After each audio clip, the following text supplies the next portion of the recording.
Did you know the Canadian government can literally give you free money to buy your first home? If you live in Canada and you're not using an FHSA yet, you're leaving thousands of dollars on the table. In 2026, the First Home Savings Account remains the most powerful tool for future homeowners. Here is the deal. You can contribute up to $8,000 every year with a lifetime limit of $40,000. But here is the magic part. First, every dollar you put in reduces your taxable income. If you earn $60,000 and contribute $8,000, the CRA treats you like you only earned $52,000.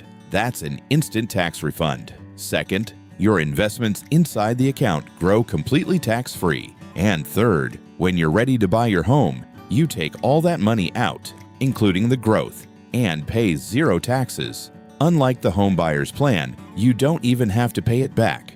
To open one in 2026, you must be a Canadian resident, at least 18 years old, and a first-time home buyer. Even if you aren't buying this year, opening the account now starts your contribution room. Don't wait. Subscribe to Canadian Wealth Blueprint for more secrets on building your fortune in Canada. Let's get you that house.